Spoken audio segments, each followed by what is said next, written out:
Assalamualaikum warahmatullahi wabarakatuh. Waalaikumsalam warahmatullahi wabarakatuh. Bismillahi walhamdulillah, wassalatu wassalamu ala sayyidina rasulillah, sayyidina wa maulana Muhammad ibn Abdullah wa ala alihi wa sahbihi wa mawalah. أما بعد سبحانك لا علم لنا إلا ما علمتنا إنك أنت العليم الحكيم لا حول ولا قوة إلا بالله العلي العظيم. Saudara-saudara kaum muslimin rahimakumullah, satu-satunya manusia yang dalam Al-Quran sudah mendapat jaminan ampun dari seluruh dosa yang pernah dikerjakan cuma Rasulullah orangnya. Quran yang menjanjikan liyaghfira lakallahu ma taqaddama min dzambika wa ma ta'akhkhar. Wahai Muhammad, dosamu yang dahulu, dosamu yang sekarang, dosamu yang akan datang kalau memang ada, seluruhnya sudah mendapat jaminan ampun dari Allah Subhanahu wa taala. Orang yang nyata-nyata sudah mendapat jaminan ampun dari segala dosa ini, ibadahnya luar biasa. Luar biasa bagaimana? Sejarah menceritakan beliau kalau sholat malam sampai bengkak kakinya karena rajin sujud. Aisyah menceritakan, satu malam selesai sholat isya saya akan tidur. Saya lihat suami saya sedang sholat, maka saya pun tidur. Tengah malam saya terbangun dari tidur, saya lihat suami saya masih sholat juga. Saya tidur lagi. Menjelang sepertiga malam yang akhir saya bangun, saya lihat masih sholat juga. Saya hampiri beliau. Saya tanya setelah sholatnya usai, "Bang," kata Aisyah, "ada apa yang?" Kata baginda Rasul. Sebab beliau itu, jangan senyum kalau saya katakan yang di sini. Sebab beliau itu pandai sekali menyenangi hati istrinya. Panggilan kelihatannya sepele, tapi bisa menghidupkan keharmonisan dalam rumah tangga. Beliau apabila memanggil Siti Aisyah dengan kalimat Humaira, "Ya Humaira," wahai yang pipinya kemerah-merahan. Cantik sekali panggilannya untuk istrinya. Kita kadang-kadang terlalu jujur tapi nyakitin. Mentang-mentang bini hitam, kalau manggil bini hitam, sini lo. Jujur tapi nyakiti itu. Hadirin yang saya muliakan, baginda menjawab, "Ada apa ya? Abang ini kan dosanya sudah mendapat jaminan ampun dari Allah." "Iya, lalu gimana?" "Ya kalau ibadah jangan terlalu gitu-gitu bener, kenapa sih? Orang sudah dapat jaminan ampun itu kan mestinya tenang, aman. Ini malah seolah-olah beliau orang yang paling banyak mempunyai dosa. Tidak puas melaksanakan hanya sholat yang wajib ditambah dengan yang sunnah-sunnah. Tidak usah gitu-gitu bener lah bang, sudah dapat jaminan ampun ini." Terhadap usul istrinya ini, apa jawab beliau? Sederhana, tapi melambangkan sikap jiwa yang luhur. Beliau menjawab, "Aisyah, afala uhibbu an akuna abdan syakura." Yang apa saya tidak senang kalau saya ini oleh Allah mendapat gelar abdan syakura, hamba yang pandai bersyukur, hamba yang tahu berterima kasih. Makin diampuni, makin banyak sujud saya, makin diampuni, makin banyak ibadah saya kepada Allah. Inilah prinsipnya. Saudara-saudara, oleh karena ibadahnya demikian rupa, Allah lalu dekat. Oleh karena Allah dekat, perjuangan beliau itu, walaupun Quraisy melakukan segala macam cara dan usaha, mengeluarkan segala daya dan dana, kemampuan dan kekuasaan, tidak pernah berhasil mematahkan, walaupun berhasil menekan perjuangan baginda Rasulullah sallallahu alaihi wasallam. Coba kalau kita buka sejarah, beliau itu kan mulai berjuang sendiri, yang dihadapi masyarakat yang keras, kasar, brutal. 14 abad yang lalu, semenanjung Arabia terkenal sebagai masyarakat yang jahiliyah, di mana maksiat dan munkarat merajalela. Sembahan adalah berhala. Anak perempuan lahir dibunuh hidup-hidup. Itu zaman dulu, zaman sekarang pun tidak jauh bedanya. Malah kalau zaman dulu dikubur hidup-hidup, sekarang sebelum lahir sudah dibunuh. Yang namanya abortus itu. Kadang-kadang aneh, kita mengadakan operasi bersih, dilarang buang sampah sembarangan. Kalau sudah buang sampah saja tidak boleh sembarangan, tahu-tahu zaman sekarang ini bayi dibuang di tempat sampah. Bukan lagi kertas, bukan lagi kardus, bayi dibuang di comberan. Kan lebih sadis sebenarnya dari jahiliyah 14 abad yang lalu. Judi di zaman dulu 14 abad yang lalu merajalela, menyentuh segala lapisan masyarakat. Di zaman sekarang pun judi tidak kurang hebatnya, cuma tentu dengan bahasa yang lain. Apalagi di zaman sekarang orang pandai menghaluskan bahasa, mensamarkan istilah. Judi disebut sumbangan umpamanya, sehingga orang lalu tidak terasa bermain judi, terasanya ikut nyumbang. Itu sekedar istilah yang merangsang orang sebenarnya. Masyarakat yang semacam ini yang dihadapi oleh baginda Rasul. Diangkat jadi Rasul umur 40 tahun lalu mulai berjuang. Mula-mula secara sembunyi dakwahnya itu. Dari pintu ke pintu, dari rumah ke rumah, dari orang ke orang. Hasilnya 3 tahun gerilya berdakwah, dapat pengikut tidak lebih 11 orang. Sudah tidak digaji, tidak dapat beras, hidup pun miskin. 3 tahun dakwah, dapat pengikut 11 orang. Ustadz mana zaman sekarang yang masih mau ngajar? Kalau 3 tahun buka pengajian, yang ngaji cuma 11, bubar. Kiai mana yang masih mau buka pondok? Kalau 3 tahun buka pesantren, santrinya cuma 11. Pemimpin mana yang masih mau kampanye? Kalau 3 tahun kampanye dapat pemilih cuma 11, bangkrut. Tapi tidak dengan Rasul. 3 tahun berlalu, turun perintah fasda bima tu'mar. Tidak usah berdakwah secara sembunyi, Muhammad sampaikan saja Islam secara terbuka. Mulailah beliau berdakwah secara terbuka, terang-terangan. Mula-mula Quraisy dikumpulkan dekat Ka'bah. Kumpulah Abu Jahal, Abu Lahab, Abu Sufyan dan gembong-gembong Quraisy. Di sana buat pertama kali secara terbuka baginda Rasul pidato. Tuan-tuan Quraisy, apakah tuan-tuan percaya kepada saya? Percaya. Kenapa? Karena Anda Muhammad sejak kecil belum pernah bohong. Baik. Jikalau memang tuan-tuan percaya kepada saya, maka mulai hari ini saya serukan kepada tuan-tuan, ankizu anfusakum minan nar. Jaga, pelihara, lindungi dan selamatkan diri tuan dari neraka. Tinggalkan segala macam berhala, jauhi Latta, Uzza, Manat dan Hubal. Sembah Allah Tuhan yang Esa, yang lam yalid walam yulad, yang tidak beranak dan tidak diperanakan. Ini dakwah pertama yang beliau sampaikan. Selesai beliau pidato, Abu Lahab interupsi, angkat tangan. Muhammad, ada apa paman? Alihaza jama'tana, cuma untuk dengar ocehan kayak begini kami dikumpulkan di sini. Tabban laka ya Muhammad. Kalau bahasa kasarnya, mau mampus kamu Muhammad. Nabi tidak jawab, Allah yang jawab. Tabbat yada abi lahabi wa tab, ma aghna anhu maluhu wa ma kasab. Bukan Muhammad yang celaka, Abu Lahab lah yang kelak akan menemui kecelakaan. Dakwah terus berlangsung. Ketika dakwah secara terbuka sudah dimulai, hambatan dan tantangan mulai datang. Sejak dari teror mental sampai kepada teror fisik. Dan puncaknya terjadi pada saat beliau berumur 53 tahun, di mana Quraisy mengadakan rapat di satu rumah yang disebut Darul Arqam. Kumpulah di situ dedengkot Quraisy.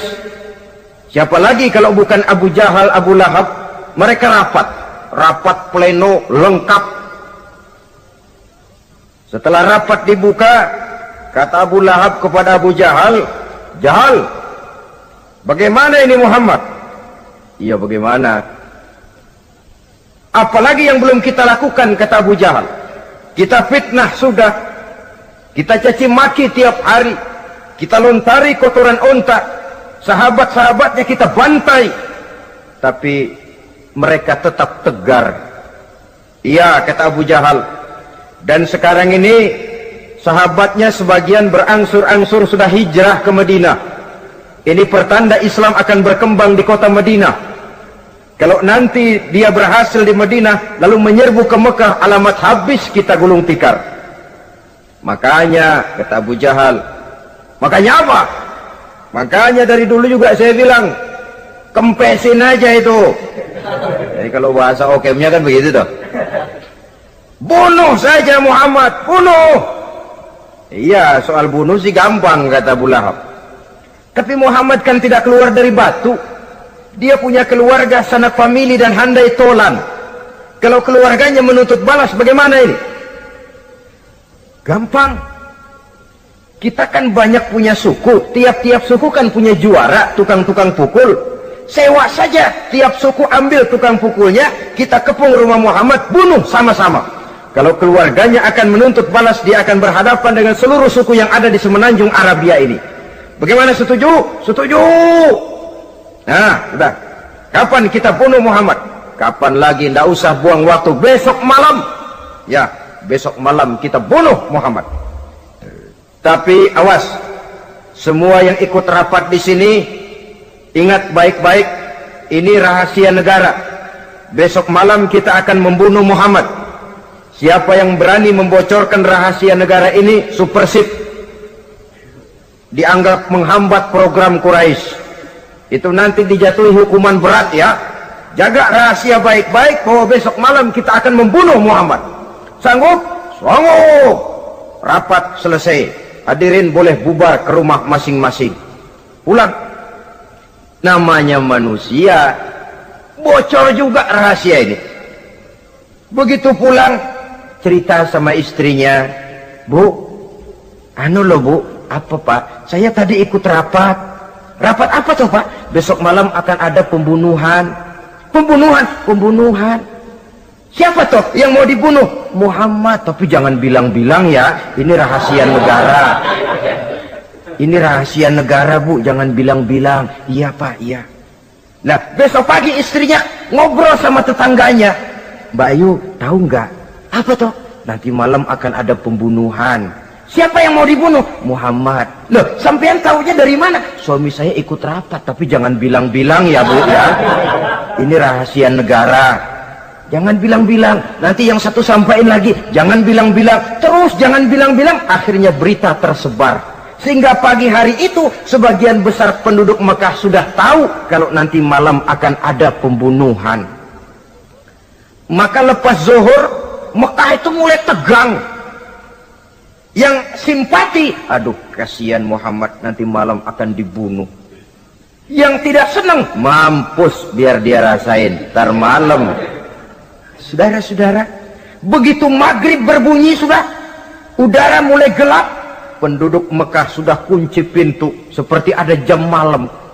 Sepi, sesepi-sepinya. Tutup pintu, kunci, bukan tidur, ngintip dari dalam. Lepas jam 8 malam, makin tegang. Masing-masing penduduk ngintip dari pintunya. Sudah berangkat belum orang yang mau bunuh Muhammad? Sudah berangkat belum? Kira-kira jam 9 ini, tukang-tukang pukul lewat mau ngepung rumah Muhammad untuk membunuh beliau. Begitu masuk Mekah, penduduk sudah kunci pintu, tapi mereka tahu kalau semua ngintip. Wah, makin hebat ini yang pemuka Quraisy ini, tukang-tukang pukul ini. Jalannya dibuat gagah-gagah, barisnya dibuat hebat-hebat. Itu injekan tanahnya dalam baris dibuat kencang-kencang, brok, brok, brok, brok, kayak serdadu baris. Lewat dekat rumah penduduk pakai batuk lagi. yang dari dalam ngintip makin cute. Wah, ini dia yang mau bunuh Muhammad ini. Sampai di rumah Nabi, dikepung rumah Nabi, di pagar betis. Malam itu di dalam rumah cuma Nabi, Abu Bakar dan Ali bin Abi Thalib. Nabi tahu rumahnya dikepung. Lewat tengah malam beliau berkata, Abu Bakar, saya ya Rasul, mari kita berangkat hijrah. Baik ya Rasul. Ali, saya ya Rasul, kamu gantikan saya ya. Gantikan apa ya Rasul? Gantikan tidur di tempat tidur saya. Baik ya Rasul. Masya Allah, sekali menggantikan mati. Tidur di tempat tidur Rasul pada malam rumahnya dikepung, resikonya kan mati. Menggantikan mati. Lah kalau menggantikan lurah lumayan. Menggantikan mati. Dan Ali tahu persis resikonya. Dan beliau waktu itu masih muda dan beliau tidak nawar. Baik ya Rasul, saya akan tidur di sini, berangkatlah Tuhan. Berangkat Rasul. Ketika keluar dari pintu belakang, rumah dikepung rapat. Terjadilah keajaiban yang Allah ceritakan, wa ja'alna min baini aydihim sadda wa min khalfihim sadda fa aghshaynahum fahum la yubsirun. Di muka, di belakang, di kiri kanan dibuatkan dinding oleh Allah, dibutakan mereka tidak lihat kalau Muhammad keluar dari rumahnya. Siaga penuh, apel, mata melotot, Nabi lewat nggak kelihatan. Sampai Nabi kemudian menuju Gua Thur, 3 malam 2 hari di sana. Dari sana perjalanan dilanjutkan ke Madinah Al-Munawwarah. Allahu Akbar. Mengarungi gurun pasir yang gersang dan tandus, yang terbentang antara Mekah dan Madinah. Meninggalkan kampung halaman tempat di mana dilahirkan dan dibesarkan. Keluarga yang berbeda akidah terpaksa berpisah. Kok kuat? Kok bisa? Kok sanggup? Di mana rahasia kekuatannya? Beliau punya sandaran vertikal, ibadahnya kepada Allah. Dengan bahasa kita sekarang, beliau punya backing.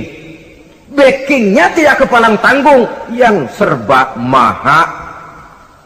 Maka saya mengajak kepada seluruh kaum muslimin, di zaman sekarang kan orang lagi main backing-backingan, ya. Nah, siapa yang punya backing punya jalu. Saya cuma mengajak, kalau mau cari backing jangan kepalang tanggung, carilah backing yang serba maha. Maha gagah, maha tahu, maha adil, maha bijaksana, maha segala-galanya. Dan dialah Allah subhanahu wa ta'ala. Saudara punya backing kolonel, tanggung. Nanti dia pensiun habis. Yang kolonel saja tanggung, apalagi yang kopral. Kalau mau cari backing, carilah backing yang serba maha, Allah azza wa jalla. Caranya tentu dekat kepadanya. Untuk dekat kepadanya melalui jalur yang sudah diatur olehnya, melalui Rasulullah sallallahu alaihi wasallam, yaitu salat, ibadah. Makin tinggi nilai ibadah, makin dekat kita dengannya. Makin dekat dengannya, makin banyak fasilitas yang akan diberikan untuk kita. Saudara pegawai negeri ingin cepat naik golongan, itu caranya 2. Pertama, jam kantor disiplin. Jam 7 masuk, jam 3 pulang. Kalau belum jam pulang, jangan pulang. Yang kedua, tambahan di luar jam kantor, sering-sering datang ke rumah kepala bagian. Apa malam minggu, apa hari minggu, apa bawa jeruk, apa pisang Ambon, kan begitu toh. Ini nanti kan kepala bagian kan nilai, karyawan saya yang satu ini jam kantornya disiplin, tambahan dia sering datang hari minggu di luar jam kantor bawa jeruk lagi. Ini mestinya belum naik, lah gua naikin dulu ke atas. Naik, saudara-saudara. Yang saya maksud apa? Itu zuhur, asar, maghrib, isya, subuh, jam kerja resmi itu, jam kantor. Lah, ada kunjungan di luar jam kantor, yang namanya tahajud, yang namanya hajat, yang namanya duha. Nanti kan Allah lihat, ini hambaku yang satu ini jam kantornya betul, zuhur, asar, maghrib, isya, subuhnya tepat. Tambahan di luar jam kantor, dia sering menghadap kepadaku. Nah, hambaku ini aku angkat kau maqamam mahmuda, ke satu tempat yang terpuji. Kalau Allah yang ngangkat, satu negara orang mau rendahkan kita, kita akan tetap tinggi. Kalau Allah mau rendahkan, satu negara mau angkat kita, kalau memang dasar mesti nyungsap ke bawah. Inilah perlunya sandaran vertikal.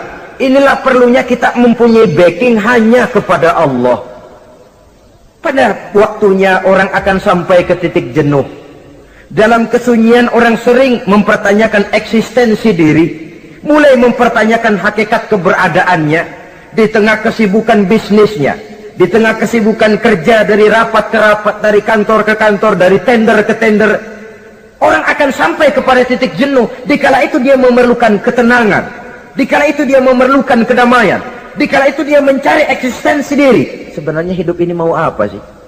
Cuma sekedar menjalani hal-hal yang rutin saja, pergi pagi pulang sore, peras keringat banting tulang, atau ada tujuan yang lebih luhur daripada sekedar ini? Dikala itulah dia mulai mencari jalur untuk mendekatkan diri kepada Sang Pencipta. Dan tidak bisa ingin dekat dengan Allah saudara pakai aturan sendiri. Ingin dekat dengan gubernur harus ikut aturan yang ditetapkan oleh protokolnya gubernur. Ingin dekat dengan presiden, ya ikut jalur yang sudah disusun oleh protokolnya presiden. Ingin dekat dengan Allah, ya ikut jalur yang sudah diatur oleh Allah melalui Rasulnya. Apa itu? Ya diantaranya sholat, puasa, dan ketentuan-ketentuan ibadah yang lain. Tidak bisa dengan prinsip, yang penting kan hati baik, berjiwa bersih, akhlak luhur, tidak usah sholat kalau hati baik sudah dekat dengan Allah. Oh, alangkah enaknya kalau begitu. Kalau dengan itu bisa dekat dengan Allah, rasanya Nabi Muhammad yang paling dulu berhenti sembahyang. Kenapa? Beliau orang yang hatinya paling baik. Beliau orang yang budinya paling luhur. Kalau budi luhur dan hati baik sudah menjamin untuk dekat dengan Allah, Nabi dulu berhenti sholat. Nyatanya tidak. Beliau orang yang berbudi luhur, berakhlak baik, entoh ibadahnya demikian rupa. Dan beliau adalah standar untuk kita jadikan contoh dalam mengamalkan ajaran-ajaran agama di kehidupan kita ini. Saudara, itu tadi sepertiga waktu beliau untuk ibadah, untuk Allah. Sepertiga yang kedua dari waktu beliau adalah untuk tugas. Dalam hal ini, sebagai seorang Rasul, menyampaikan risalah Islam berhadapan dengan umat. Yang jadi soal ialah, apa modal utama beliau di dalam melaksanakan tugas? Dan ini nanti sebagai cerminan buat kita. Modal utamanya pertama adalah keteladanan, dan yang kedua adalah akhlak. Sekarang ini kita hampir nyaris mengalami berbagai macam krisis. Yang paling santer kita dengar adalah krisis wibawa. Ada pak guru dicegat muridnya di jalanan, dipukulin karena nggak naik kelas katanya. Nampaknya guru nggak lagi berwibawa. Di satu pihak mungkin karena si guru tidak bisa digugu dan ditiru, di lain pihak juga murid tidak lagi mengenal arti rasa hormat kepada pak guru. Nah, kenapa krisis wibawa timbul? Karena tidak ada keteladanan. Adapun Rasul, wibawa beliau timbul di tengah umat karena keteladanan ini. Apapun yang beliau ajarkan kepada umat, beliau adalah pelaksana pertama. Dengan kata lain, satunya kata dan perbuatan. Ini yang sangat diperlukan di zaman kita sekarang. Bukan cuma sekedar simposium, muktamar, kongres, rapat besar dengan keputusan bertumpuk-tumpuk kertas di atas meja, tetapi tidak pernah terrealisir dalam kehidupan. Yang kita perlukan adalah satunya kata dan perbuatan, bahwa kalau itu yang diucapkan, itu yang diterapkan. Kalau itu yang diteorikan, itu yang dikerjakan. Keteladanan. Yang kedua, rahasia sukses beliau dalam melaksanakan tugas berhadapan dengan umat, akhlak. Beliau tidak menyampaikan Islam ini dengan kekerasan, tidak juga dengan bujuk rayu harta, tidak pula dengan menakut-nakuti orang. Belum pernah kita baca dalam sejarah beliau teriak-teriak, awas yang tidak masuk Islam dipecat jadi orang Arab. Tidak. Atau dengan bujuk rayu, ayo siapa masuk Islam super mie 2 bungkus? Tidak. Sebab kebenaran tidak bisa dipupuk dengan materi. Kebenaran adalah soal keyakinan, dan keyakinan adalah soal batin. Orang yang beragama karena tertarik kepada super mie, orang yang beragama karena tertarik kepada pakaian, kepada obat-obatan, nilai imannya dipupuk dengan materi. Dan usaha seperti itu sama saja dengan menegakkan benang basah. Dia percaya kepada sesuatu yang dia tidak mengerti. Dia yakin kepada sesuatu yang dia tidak tahu apa bentuk yang dia yakini itu. Alangkah malang dan kasihannya orang yang beragama seperti ini. Tidak demikian dengan Rasul. Islam ini adalah satu keyakinan. Keyakinan terhadap kebenaran hanya bisa ditegakkan dalam nurani manusia yang paling mendasar. Karena itu dia tidak bisa dipaksakan. Dan itu pula sebabnya Quran punya prinsip la ikraha fid din. Tidak ada paksaan dalam beragama. Mau Islam silahkan, tidak mau Islam silahkan. Allah tidak memaksa. Tapi ayat ini jangan disalah pakai. Tidak pernah sholat, ditanya orang, kamu kan Islam kok enggak sholat? La ikraha fid din dong. Salah pakai. Yang tidak ada paksaan dalam beragama itu untuk orang di luar Islam. Kepada tuan-tuan di luar Islam, la ikraha fid din, tidak ada paksaan masuk Islam. Tapi kalau sudah masuk ke dalam Islam, maka berlaku peraturan Islam. Contohnya begini saja, tidak ada paksaan masuk ke rumah saya. Itu toh. Mau masuk silahkan, tidak mau masuk tidak ada urusan. Tapi sekali saudara masuk ke rumah saya, saudara harus ikut tata tertib yang ada di dalam rumah saya. Kira-kira beragama itu begitu. Tidak ada paksaan masuk Islam. Tapi sekali saudara masuk Islam, maka berlaku peraturan Islam untuk kehidupan saudara. Jadi la ikraha fid din ini buat orang di luar garis. Allah tidak maksa-maksa orang mau masuk Islam, mau tidak, silahkan saja. Tapi ketika orang mendapat hidayah masuk ke dalam Islam, peraturan Islam berlaku dalam kehidupannya. Saudara hadirin kaum muslimin rahimakumullah, akhlak, mari kita lihat lebih jauh bagaimana sih akhlak beliau yang mulia itu. Allahu Akbar. Kalau orang berakhlak kepada teman itu sih biasa, tapi berakhlak kepada musuh ini yang luar biasa. Ini yang agaknya Allah saja memuji beliau, wa innaka la'ala khuluqin azim. Engkau Muhammad benar-benar berada di atas budi pekerti yang luhur dan terpuji. Kalau saya baik kepada orang yang memang baik kepada saya, logis toh, wajar, memang harusnya. Tapi berbuat baik kepada orang yang jahat terhadap saya, ini yang tidak setiap orang bisa. Nah, sebab itu saya tidak ingin menceritakan akhlak beliau kepada sahabat, namanya juga kepada sahabat. Saya akan kutip beberapa riwayat yang menceritakan bagaimana akhlak beliau kepada orang yang nyata-nyata memusuhinya. Berbagai riwayat menceritakan bagaimana beliau ketika di Taif dilontari orang dengan batu, yang melontari beliau malah mendapat doa, Allahumma hdi qaumi fa innahum la ya'lamun. Ya Allah, berikan hidayah, berikan petunjuk kepada yang mereka yang melontari saya dengan batu, karena mereka tidak tahu. Kalau saja mereka tahu, mereka tidak akan melontari saya dengan batu. Ya Allah, berikan hidayah kepada mereka. Padahal ketika itu malaikat Jibril menawarkan jasa, Muhammad, kalau kamu mau orang yang melontari kau dengan batu itu hancur, saat ini juga saya angkat Jabal Uhud, saya timpakan mereka biar mati semua. Mau Muhammad? Jangan Jibril, mereka tidak tahu. Kalau saja mereka tahu, mereka tidak akan melontari saya dengan batu. Lebih baik doakan mereka supaya mendapat hidayah dari Allah. Dalam kondisi kepepet, dilontari dengan batu, malaikat Jibril datang menawarkan jasa. Beliau lebih memilih mendoakan orang yang berbuat jahat itu. Ya Allah, bukan main. Umumnya kita kan kalau lagi kepepet ada yang nolongin, girang bener. Andai kata kita yang jadi nabi disambitin orang, datang malaikat Jibril nawarin, bagaimana sikat? Habisin aja dah.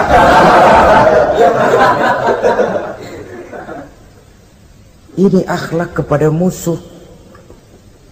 Ketika beliau selesai sholat zuhur, istirahat rebah-rebah, tidur-tiduran di bawah pohon kurma, datang orang kafir yang bernama Daksur yang sudah lama mengintip-ngintip, mencabut dan menghunus pedang. Muhammad, kalau ini saat saya tebas batang lehermu, siapa yang akan menolong engkau? Tidak ada. Yang akan menolong saya Daksur? Iya, Allah yang akan menolong saya. Mendengar Allah, Daksur gemetar, keringat dingin bercucuran, pedang jatuh ke bawah, diambil oleh Rasul pedangnya, dibalikkan ke leher Daksur. Kalau sekarang saya yang tebas batang lehermu Daksur, siapa yang akan menolong kamu? Tidak ada ya Rasul, kecuali kalau kau mau memaafkan saya. Baik, ambillah kembali pedangmu, kau saya maafkan, dan jangan ulangi lagi perbuatan semacam ini. Lain saat beliau sedang tawaf, diikuti oleh seorang Quraisy kafir. Sambil tawaf, ini kafir Quraisy sudah bawa pisau. Dia pikir, nanti di satu sudut yang agak gelap saya tikam Muhammad dari belakang, saya bunuh dia. Jadi kafir ini pura-pura ikut tawaf. Jahatnya orang kafir itu kan begitu, tawaf ya ikut pura-pura tawaf, ada kesempatan sikat dari belakang. Putaran pertama belum ada kesempatan, putaran kedua makin tegang. Pokoknya begitu tempat agak gelap, cabut pisau, hantam saja sudah Muhammad, biar mati sekali di sini.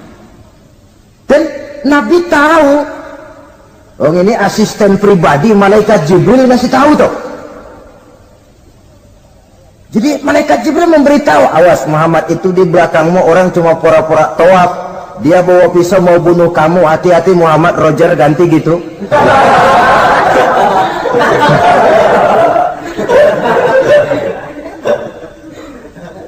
Tahu persis beliau. Sampai di satu sudut yang gelap, si kafir ini mencabut pisau. Nabi nengok ke belakang, menoleh Nabi. Begitu menoleh, Quraisy ini kan ketangkep basah, bahasa Arabnya yumsak mablul katanya, ketangkep basah, grogi, salah tingkah, garuk nggak gatel, kasihan melihatnya sudah. Ya namanya orang ketangkep basah itu, mau alasan apa? Nggak beralasan ya, harus merasa harus membela diri, gemetar nggak karu-karuan. Kata Nabi senyum. Mau apa, Mas? Anu Rasul, ini anu apa? Anu. Sudah, saya kan tahu kamu mau bunuh saya toh. Sudah, saya sudah tahu kok. Om kamu jangan pura-pura. Kamu kan mau bunuh saya kan? Terus terang saja. Iya Rasul, iya. Sekarang gimana? Enggak berani Rasul. Minta maaf saja. Ya kalau sudah kamu minta maaf begitu, sudah kamu pulang sana, jangan diulangi lagi ya. Begitu mudah beliau memaafkan orang yang nyata-nyata mau menghabisi nyawanya, sepanjang itu belum terwujud, sepanjang itu belum terbentuk dalam artian real. Sangat mudah beliau memaafkan orang. Saudara hadirin kaum muslimin rahimakumullah, pemaaf, lapang dada, toleransi, menghargai pendapat para sahabatnya, ini sederetan dari akhlak yang terpuji. Sehingga karena keluhuran akhlak inilah yang menyebabkan orang tertarik masuk ke dalam Islam. Beliau berprinsip apa? Basiru wala tunaffiru, yasiru wala tu'asiru. Gembirakan orang, jangan ditakut-takuti. Mudahkan persoalan orang, jangan dibikin sulit. Ini kan satu prinsip yang sangat baik dalam melaksanakan dakwah, dalam menyampaikan misi. Apapun tugas kita di masyarakat, sebagai pegawai pemerintahan, pejabat negara, pedagang, pengusaha, seniman, ustadz, mubalik, kiai, ulama, dalam berbagai profesi, modal utama untuk sukses adalah akhlak. Sebab hati kita yang tahu cuma Allah. Orang lihat penampilan kita, orang lihat muka kita. Sebab itu Nabi katakan, innakum la tasa'una nasa bi amwalikum walakin yasa'uhum minhum bastul wajhi wa husnul khuluqi. Kamu tidak akan bisa menarik simpati orang banyak dengan hartamu, tapi bisa kau tarik simpati orang banyak dengan akhlak yang baik dan muka yang senyum, muka yang enak dilihat. Orang kadang sering bilang, dia mah biar mukanya begitu hatinya baik. Iya, soal hati kita nggak tahu. Yang kita lihat pertama muka. Bagaimana gue mau ikut dia, mukanya kayak batu kuburan. Kesan serem pertama itu kan sudah ada. Walaupun kadang-kadang hati memang baik, tapi hati itu kan urusan Allah. Yang kita lihat pertama muka. Ini barangkali nanti termasuk teori dalam psychology of salesman ya, bahwa sesuatu yang baik kalau dihidangkan dengan cara yang tidak baik, orang tidak akan tertarik. Lihat saja, orang sekarang ini kan entah makin lajunya dunia bisnis kita, masuk ke rumah-rumah kita cuma menawarkan air jahe, menawarkan sasa, menawarkan kecap bango, menawarkan barang-barang yang kelihatannya remeh. Ini kan termasuk psychology of salesman. Yang datang ya biasanya perempuan, wajahnya ya lumayan, paling kurang sedikit di atas 6 lah begitu. Lalu tutur katanya sopan, masuk ke rumah tidak sungkan, ada rasa familiar, rasa kekeluargaan, lalu datang. Taktik untuk menawarkan barang yang jadi merek dagangannya. Nah, Islam ini agama yang baik. Kalau disampaikan dengan cara yang tidak baik, sadis, memponis, orang akan lari dan jauh. Menyinggung, bukan menyentuh. Siapapun kalau tersinggung lari, tapi kalau tersentuh dia akan mendekat. Apaan lo Islam bayang begitu? Mikirnya anak, gue sembayang diomelin, mendingan kagak sembayang sekalian ketahuan. Saudara hadirin yang saya muliakan, ini yang diberikan contoh oleh baginda Nabi. Apapun tugas kita, pedagang utamakan akhlak, petani utamakan akhlak, seniman utamakan akhlak, mubaligh utamakan akhlak, pejabat negara utamakan akhlak, pelayan dan pengabdi masyarakat utamakan akhlak. Saudara hadirin yang saya hormati, kaum muslimin yang berbahagia. Jadi untuk sukses di masyarakat, untuk sukses di tempat tugas, modal utama adalah akhlak. Dan ini yang dicantikan contoh dari Nabi kita Muhammad sallallahu alaihi wasallam. Sepertiga waktunya untuk tugas. Dalam menjalankan dan melaksanakan tugas sebagai seorang rasul, menyampaikan risalah Islam berhadapan dengan umat, modal utamanya adalah akhlak. Demikian juga kita di masyarakat. Dan akhlak itu memang harus dibiasakan sejak kita kecil. Sehingga dengan demikian nilai-nilai yang baik akan terus terbawa sampai di hari tua kita.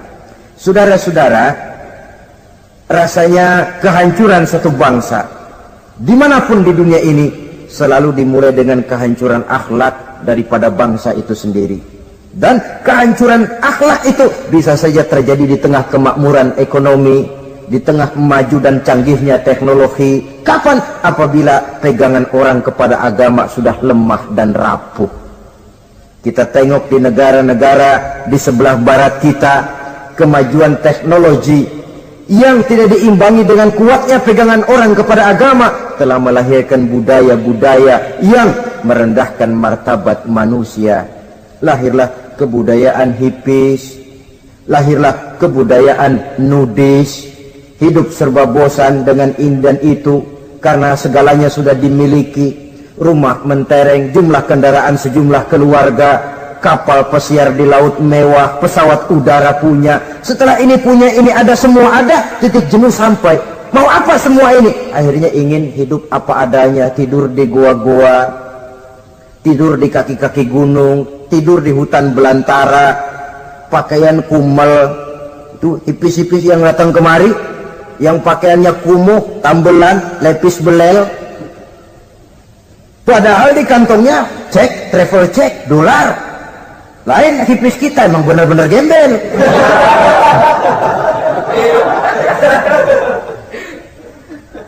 Merasa jenuh, merasa bosan. Bahkan sebuah berita dari Jerman, orang terlalu kaya, pulau dibeli. Di pulau itu dia bikin satu klub yang bernama klub nudis.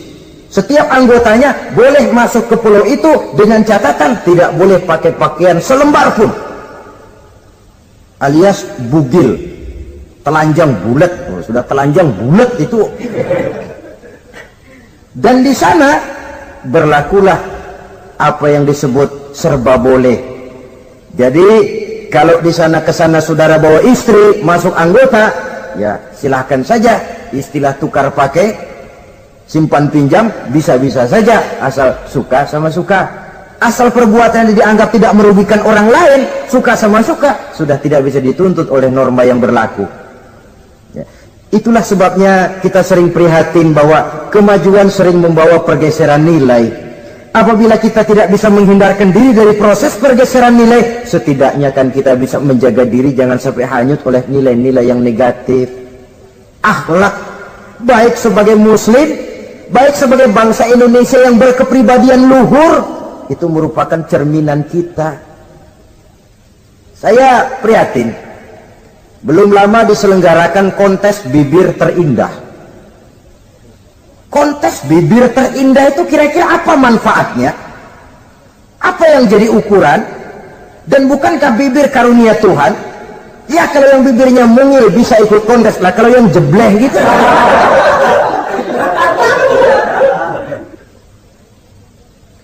Kontes bibir terindah masih hangat dibicarakan orang, sudah muncul lagi kontes betis terindah. Nah kalau sudah bicara soal betis ini, kan yang terbayang oleh kita kira-kira ukurannya apa? Yang diukur itu apanya ya?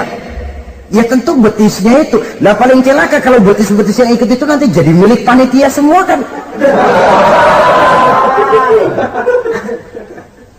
Yang tidak usah kita mengukur dengan kacamata agama, dengan budaya kita sebagai bangsa Indonesia yang berfalsafahkan Pancasila, rasanya mendengarnya saja kok sudah tidak sah gitu loh. Tidak pas untuk ukuran kita sebagai bangsa yang berfalsafahkan Pancasila.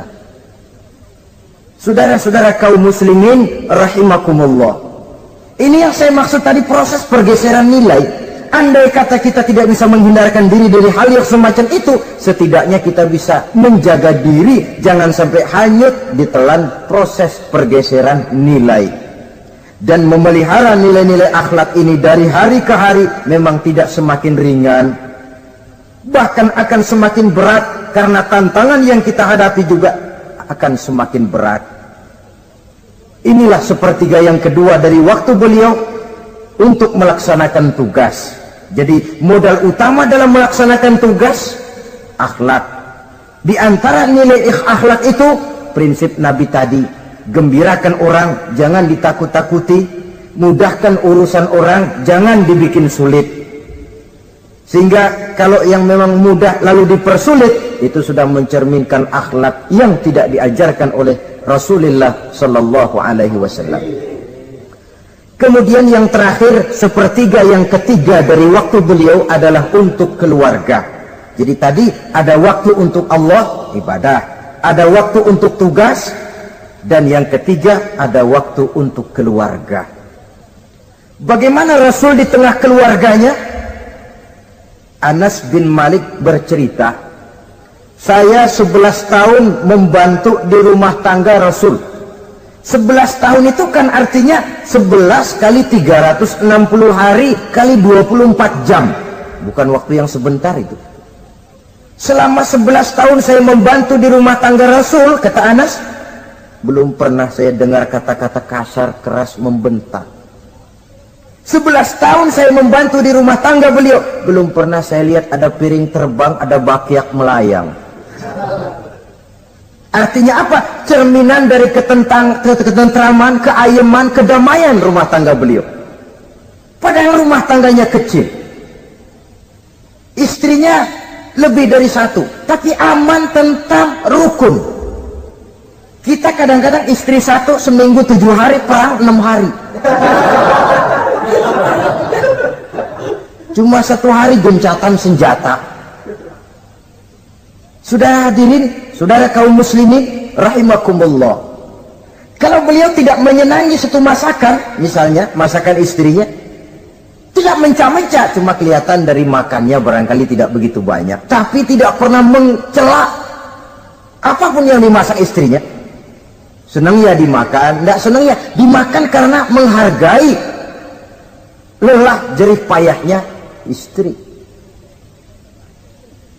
Ini kelihatannya sepele, tapi dari sini keharmonisan rumah tangga itu bisa saja timbul. Bukankah seseorang hanya bisa sukses di tempat tugas? Jadi apapun dia, kalau berangkat dari ketentraman dan ketenangan di rumah tangga. Dan tidak ada orang bisa meraih sukses kalau dia berangkat dari rumah tangga yang berantakan. Itulah sebabnya ini sangat diperhatikan oleh baginda Rasul. Dari rumah yang kecil, dari tempat tidur yang sederhana, yang sebelah itu kain kasar, sebelah dipakai untuk tidur, sebelah dipakai untuk selimut. Jadi kasur merangkap selimut. Allahu Akbar. Tapi dari rumah tangga yang semacam itu keluar ucapan baiti jannati, rumah tanggaku laksana surga bagiku.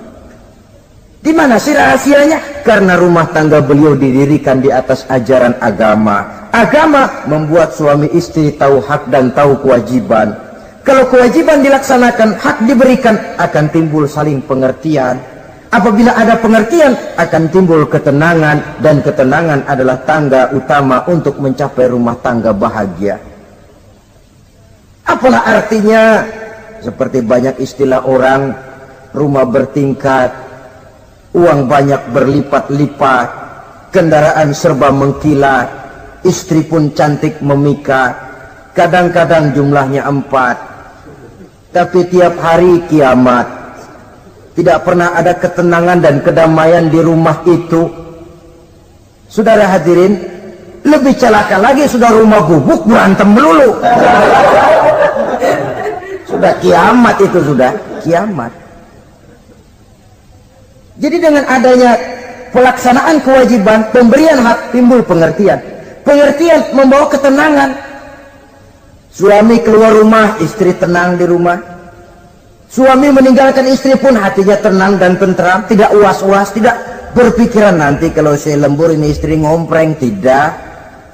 Si istri pun lega melepas suami karena ada keterbukaan. Ini kan menurut angket terakhir loh ya, yang diadakan oleh beberapa majalah di ibu kota ini, di ibu kota katanya, dari sejumlah laki-laki yang disebarkan angket, ternyata jika ada 3 laki-laki, 2 nyeleweng. Jadi angka penyelewengan itu 2/3 dari jumlah laki-laki itu menyeleweng katanya. Ya mudah-mudahan yang kumpul di sini termasuk 1/3 yang nggak nyeleweng itulah. Dan tidak semua bentuk penyelewengan itu karena alasan ekonomi, bukan pula karena alasan ketidaksetiaan istri, tapi merupakan cerminan dari sikap hidup di mana orang jauh dari nilai-nilai agama, sehingga penyelewengan itu dianggap sesuatu yang manusiawi, biasa-biasa saja, bahkan kadang-kadang ikut membentuk status sosial, melahirkan kebanggaan. Innalillahi. Orang kalau sudah bangga nyeleweng bangga, itu kiamat sudah. Sama saja, bikin dosa ketawa, waduh, itu malaikat gemes benar. Udah bikin dosa cengengesan, cengir, udah ada rasa nyesel, udah ada rasa takut, udah ada rasa bersalah, biasa gitu. Saudara hadirin yang saya muliakan, ini kan cerminan dari rapuhnya pegangan orang kepada agama. Jadi untuk membina rumah tangga yang bahagia ini, 1/3 dari waktu untuk di tengah keluarga, menghidupkan nilai-nilai agama di rumah tangga kita. Oleh karenanya, pada bagian akhir dari pertemuan yang singkat ini, saudara-saudara, saya mengajak, marilah pandai-pandai membagi dan mengatur waktu. Ada waktu untuk Allah, ada waktu untuk tugas, ada waktu untuk keluarga. Syukur kalau ada keseimbangan. Tapi kalau tidak, istilah usul fikih itu tatimul aham minal muhim, mendahulukan yang terpenting dari yang penting. Kalau ada 3 persoalan semuanya penting, tentu di antara 3 ini kan ada yang lebih penting, yang itulah yang dikerjakan lebih dulu. Dan ini tidak berarti bahwa penjatahan waktunya harus sama. untuk ibadah dalam sehari semalam sekian jam, untuk tugas sekian jam, untuk keluarga sekian jam. Tidak bisa kita targetkan begitu. Dan yang dimaksud di sini pun adanya pengaturan. Pengaturan tidak berarti bahwa harus sama waktunya, tidak. Kita melihat kepentingannya. Saudara hadirin, sama saja di zaman sekarang, kalau dengan pembangunan kita ingin menciptakan pemerataan di kalangan rakyat, itu tidak berarti bahwa rakyat Indonesia ini standar ekonomi harus sama semua, seperti yang dicita-citakan komunis. Tidak bisa. Menciptakan pemerataan artinya, kalau yang kaya bisa semakin kaya, kenapa yang miskin tidak bisa naik jadi sedikit kaya? Dan artinya menciptakan kesempatan kepada setiap penduduk Indonesia untuk merubah tahap dan taraf kehidupannya. Demikian juga adanya pengaturan waktu. Bukan berarti untuk Allah sekian jam, keluarga sekian jam, tugas sekian jam. Sebab jam-jam ini sulit kita jatahkan. Kadang-kadang tugas, kadang-kadang keluarga, kadang-kadang ibadah kita sedang gandrung. Yang penting ada keseimbangan dalam cara kita mengatur waktu itu. Nah, saudara-saudara, demikianlah pertemuan dan pembicaraan kita kali ini. Terima kasih atas segala perhatian. Mohon maaf atas segala kekurangan. Usikum wa nafsi bitaqwallah. Wassalamualaikum warahmatullahi wabarakatuh. Waalaikumsalam warahmatullahi wabarakatuh.